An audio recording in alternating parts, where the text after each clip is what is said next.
పరుచూరి గోపాలకృష్ణ పాఠాలను పలుకులను అనుసరించండి. కొత్త పలుకుల కోసం, కొత్త పాఠాల కోసం పక్కనే ఉన్న గంటను నొక్కండి. నా ఆత్మీయులకు, సన్నిహితులకు, మిత్రులు అందరికీ పరుచూరి పలుకులకు స్వాగతం.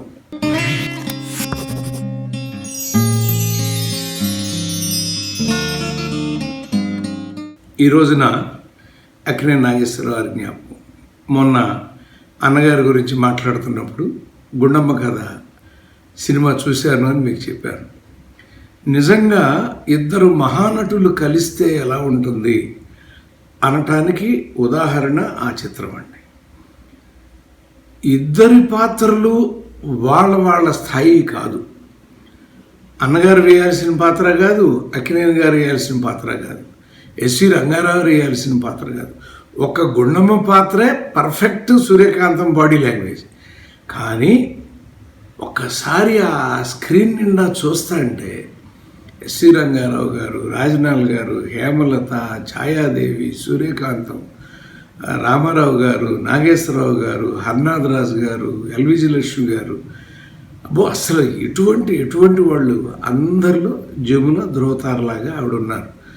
ఆవిడని చూస్తా అంటే నాకేమనిపించిందంటే, మొన్న చక్కగా మిస్సమ్మలో పాటకి డ్యాన్స్ చేసింది, ఇప్పుడు బహుశా ఈ గుండమ్మ కథ చూస్తా కూడా ఆవిడ వేస్తున్నారేమో అనిపించిందండి. అంత అద్భుతమైనటువంటి పెర్ఫార్మెన్స్లు ఇచ్చారు. మీరు గమనిస్తే ఇద్దరు మహానటులు వేయాల్సిన పాత్రలు కాదు, కథ కాదు, కానీ చరిత్ర ఎరగని సక్సెస్ని పొందింది ఆ సినిమా. బికాస్ ఆఫ్ ఎంటర్టైన్మెంట్ వాళ్ళు ఆ పాత్రలో దూరిపోయి, ఆయన రామారావు కాదు, ఆయన నాగేశ్వరరావు కాదు, ఇలా అనిపోయి ఎవరెవరో ఆ పాత్రలన్నీ అలా దూరేశారు అనేటువంటి ఆ భావంలోకి మనం వెళ్ళిపోయాం. మీరు గమనిస్తే ఏంటండి లైను, ఒక తండ్రి లేని తల్లి దగ్గర పెరిగిన పిల్లల్లో ఒక ఆవిడని సాధిస్తూ ఉంటుంది ఈవిడ, ఒక ఆవిడకేమో అతిగారాపం చేస్తూ ఉంటుంది. దీనిలో మనకేంటంటేనండి, తల్లిదండ్రులు ఇద్దరు ఉన్న బిడ్డలు వేరేగా ఉంటారు. అంటే 100% అని కాదు, అందులో కూడా పొరపాట్లు జరగవచ్చు. కానీ తల్లి చేతిలో గారాబం ఎక్కువ ఉంటుందండి. తండ్రి పెంపకంలో పెరిగితే అసలు ఆ పిల్లలు దొరకరు, ఇంట్లో దొరకరు మనకి. మీరు గమనిస్తే ప్రపంచవ్యాప్తంగా ఇదే మనకి జరిగేటువంటి వాస్తవం అండి. కాబట్టి అలా పెరిగినటువంటి ఒక అమ్మాయి, ఆ కుటుంబం ఆయనకి నచ్చింది రంగారావుకి. కాబట్టి కొడుకులిద్దరిని అక్కడికి పంపించి ఆ పిల్లలిద్దరిని ఇక్కడికి తీసుకురండిరా అంటే 3 గంటల నాటకం ఎలా జరిగింది అసలు. నిజంగా నేను ఒకసారి ప్రయత్నం చేశానండి. బాలయ్య బాబు అన్నగారి వేషంను, నాగార్జున బాబు నాగేశ్వరరావు వేషం వేసి చేద్దాం ఇది గుండమ్మ కథ మళ్ళీ తీద్దామని కూడా నేను అడిగానండి. కుదరలా, దురదృష్టం. నిజంగా కుదురుంటే, అంటే మేము అంత గొప్పగా రాయగలిగే వాళ్ళం లేదో మాకు తెలియదు, కానీ వాడు మాత్రం అంత అద్భుతంగా చేయగలరు అనేది మనకు తెలుసు. అలా ఒక శారద గారిని గుండమ్మ గారిని, లేదా వాణిశ్రీ గారిని కానీ గుండమ్మని పెట్టుకుందామని అనుకున్నామండి. అలా ఒక అద్భుతమైనటువంటి చిత్రం, ఒక చిన్న లైను, ఆ లైన్తో అంత అద్భుతం. ఆ పెర్ఫార్మెన్స్లు అవన్నీ చూస్తా అంటే నిజంగా ఆనందం వేసిందండి. మీకు చెప్తున్నాను నేను, ఈ జ్ఞాపకాలు ఎప్పుడన్నా చెప్పిన మాట ఒకటి వస్తుందేమో నాకు తెలియదు, కానీ ఇప్పుడు ఎందుకు చెప్తున్నానంటేనండి, 40 రోజులుగా మండలం అంటాం మనం. మండలానికి శరీరంలో మార్పులన్నీ వచ్చేస్తాయి అంటారు మన పెద్దలు. మండల కాలంగా ఇల్లు కదలకుండా ఉంటుంటే ఒక మహత్తరమైన సినిమాలు, ఆ మహానుభావులు అందరూ నటించినటువంటి సినిమాలు చూస్తా అంటే కళ్ళు తిరిగిపోయి, అసలు ఎంతో అద్భుతమైన చిత్రాలు, ఎంతో మహానటులు వీళ్ళు అనుకోవటమే కాకుండా వాళ్ళతో కలిసి నడిచే అదృష్టం మాకు కలగటం అనేది నిజంగా మా జన్మ ధన్యం అండి. మీకు చెప్పాను, నేను అన్నగారి ఇంటి ముందు హైదరాబాద్లో దిగానని. కానీ అక్కినేని నాగేశ్వరరావు అయితే నేను పసిపెట్టుగా 13-14 ఏళ్ళ పసిపిల్లాడిగా ఉన్నప్పుడే అప్పుడు ఆయన్ని చూశాను నేను. మా నూజివీడు తోటలో చూశాను ఆయన. అంటే తెర మీద చూసే వెండి తెర ఇలవేల్పులు అలా కళ్ళ ముందు చూడటం కూడా ఒక యోగం అండి. అలా మనకి దగ్గరికి నడుచుకుంటా రావటం అనేది నాకెందుకో చిన్నప్పుడు అండి ఓ కళ్ళు వస్తూ ఉండేవి.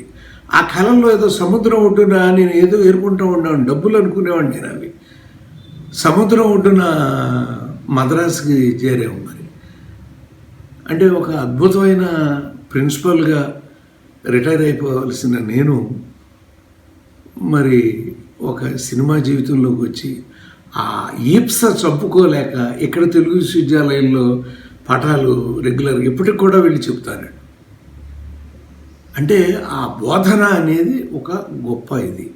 ఇక్కడ చూస్తే మీకు అక్కినేని నాగేశ్వరరావు కూడా మీరు గమనిస్తే అక్కినేని ఆలని ఎంత అద్భుతం, జీవితంలో తను చదివిన, తను నేర్చిన విద్యను మొత్తం పొదిగి ప్రపంచానికి అందించినటువంటి మహానుభావుడు అక్కినేని నాగేశ్వరరావు. ఆ అంటే అక్కినేని, ఆ అంటే అభినయం. అభినయం అనేది ఆయన నట విశారదుడు అండి. మీరు గమనిస్తే అక్కినేని నాగేశ్వరరావుని ఆంగికం చాలా తక్కువ ఉండేది ఆయనకి. అసలు ఎక్కువ బాడీ మూమెంట్ ఉండేది కాదండి. కళ్ళతోనే పలకరించేవాడండి ప్రపంచాన్ని. ఆ కళ్ళల్లో నుంచి చూసేటువంటి ఎక్స్ప్రెషన్ అది మామూలు కాదండి. అది మీరు ఆయన ప్రేమప్పుడు ఆ కళ్ళల్లో ఆ కవ్యంతో చూస్తారు, ఆయన కోపం అప్పుడు రౌద్రం చూస్తారు, ఆయన విషాదం అప్పుడు ఆ కళ్ళల్లో కరుణ రసం చూస్తారు. నవరసాల్ని కళ్ళతో పలికించగలడు. ఎందుకంటే సాత్వికాభినయం, ఆహార్యం ఇవన్నీ ఇట్లా 4 రకాలుగా వాచకం ఇన్ని ఉన్నా కూడా ఆయన సాత్వికానికి ఇచ్చిన విలువ అంటే ఓన్లీ అభినయం. ఆ అభినయం కళ్ళతో నటించడం అంటే కళ్ళే. అంటే నాటకానికి సినిమాకు ఉన్న తేడా అదేనండి. నాటకంలో మన కళ్ళల్లో అది కనపడక పాపం ఎక్కువ ఆంగికం చేస్తూ ఉంటాం. కానీ అదే సినిమా అంటే ఇంత టైట్ ఫ్రేమ్ పెడతారు మనకి. ఫ్రేమ్ పెట్టినప్పుడు మన కళ్ళు ఏం మాట్లాడుతున్నాయో వాళ్ళకి తెలుస్తూ ఉంటుంది. మీరు చూడండి, అన్నగారు ఆయన కళ్ళతో ఎన్నిసార్లు మాట్లాడుకున్నారో మీరు లెక్క పెట్టుకోండి గుండమ్మ కథలో. అలాగే వాళ్ళు ఇద్దరు ఒకరినొకరు ప్రేమించుకుంటారంటానికి అహో ఆంధ్రభోజ పాట ఎందుకులండి రామారావు గారు ఆయన రాజ్కుమార్ గారిది వేయండి అని అడగొచ్చు కదా. ఆయన అడగల, అన్నగారితోనే చేయించుకున్నాడు ఆయన. మీరు గమనిస్తే వాళ్ళిద్దరికీ మనం ఎందుకు నమస్కారం పెట్టాలంటేనండి, ఇద్దరు ఒకరికొకరు ప్రతినాయకులు అండి. ఇద్దరు మనందరికీ నాయకులు. అయినా వాళ్ళిద్దరూ కూడా ఏనాడు అభిమానుల మధ్య డిఫరెన్స్ తీసుకురావడానికి చూడాలి. అలాగే పరిశ్రమలో తేడా రాకుండా కాపాడిన మహానుభావులు. అందుకే వాళ్ళిద్దరిని 2 కళ్ళు అన్నారండి. మీరు గమనించండి, దేవదాసులు ఒక్కసారి గుర్తెచ్చుకోండి నాగేశ్వరరావుని. ఒక్కసారి చూస్తే జీవితంలో మర్చిపోతాం నటన. మళ్ళీ అమరశిల్పి జక్కను గుర్తెచ్చుకోండి. దేవదాసు కాడి నుంచి ప్రేమాభిషేకం దాకా ఎన్ని పాత్రలు, చూసిన పాత్రని ఎప్పుడైనా అనిపించిందా? అనిపించదండి. అంత మహానటుడు. మరి ఆ చివరి వరకు నటించాలన్న ఆయన ఆశయం నెరవేర్చుకుని ఆయన చలచిత్ర పరిశ్రమకి, ఈ ప్రపంచానికి సెలవు చెప్పి వెళ్ళాడు. ఆయన కోరిక నెరవేరింది.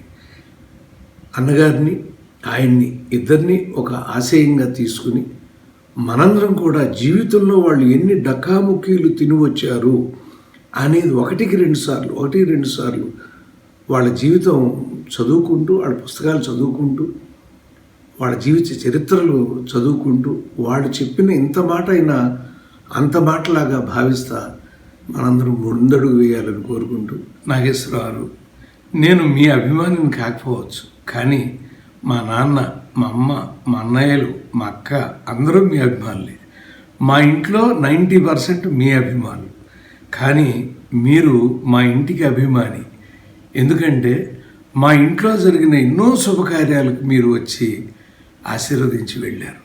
అలాంటి మీరు ఈ రోజున నాకు జ్ఞాపకం వచ్చారు.